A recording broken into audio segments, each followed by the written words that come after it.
The bellicose side to biking in Bogotá, worsened by the snooty e-scooterers. Having gone from a very casual cyclist in Bogotá to a more regular one over the last few months, I've become acquainted with the rush hour hustle, in a part-time capacity in any case.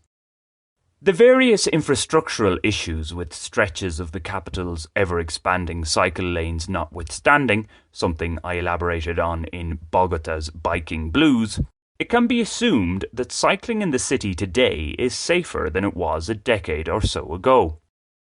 One reason for this is the very fact that there are more push-bike exclusive-ish paths, thus reducing interactions with the murderous motorised machines.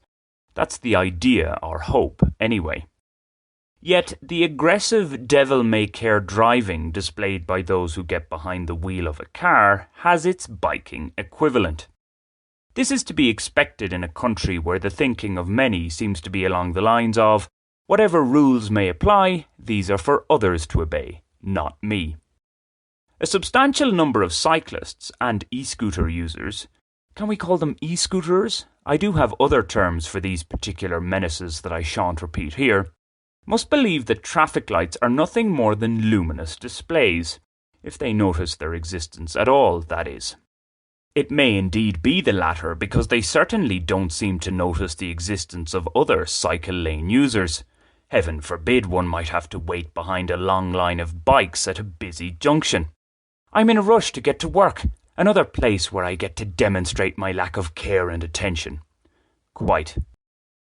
Now, I must say, I'm not totally against proceeding at a red light when it's clearly safe to do so and one is at the top of the queue. It's those who barge their way forward from way back who truly annoy me. To add insult to injury, I've often found myself having to overtake such barging bikers shortly after their junction jumping. I'd be less angry if they were speedsters, but many aren't. With such selfish behaviour commonplace, one is often compelled to follow suit. The road is long and uncaring for the rule-obeying cyclist, just as it is for the law-abiding citizen in general in many parts of the world.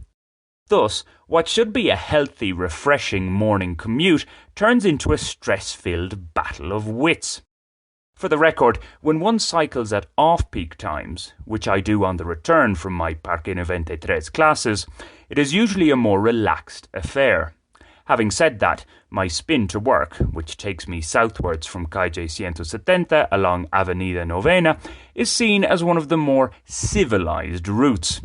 Deeper south, things are said to be even more chaotic.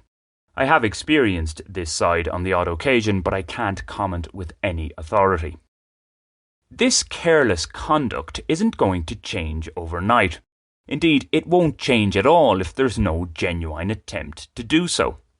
It's not a hopeless situation, though. The Sunday public holiday ciclovia, an initiative where many of Bogotá's main thoroughfares are closed off to vehicular traffic from 7 a.m. to 2 p.m. for the exclusive use of pedestrians and cyclists, offers some clues to a better way. On such days, city authorities deploy personnel to police busy junctions.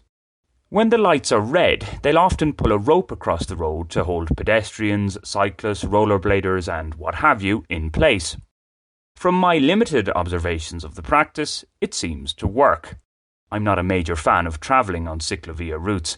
As a mild misanthrope, I find the many bodies about quite irritating. Okay, having such personnel in place at weekday rush hours, when commuters are generally less jovial, is another matter. But hey, there is a police force here for such tasks.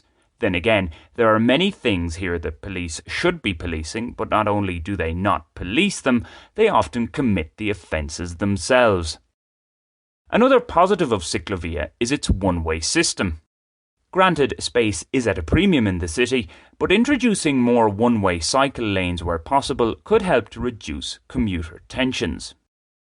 While the previous suggestion has merit in its own right, I think it carries even more weight in light of the recent invasion of the cycleways by those aforementioned menaces, the e-scooterers.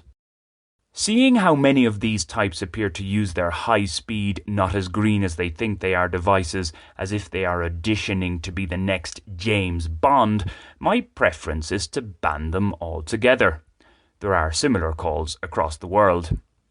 With such an outright ban unlikely, they should at least be prohibited on cycle lanes and footpaths.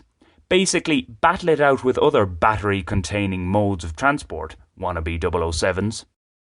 Cycle lanes and footpaths separately, or as close to separately as possible, should be reserved exclusively for those burning their own energy to get around, save for the people with genuine mobility problems. So yes, motorised bike or electric moped users should also stay off the cycle lanes.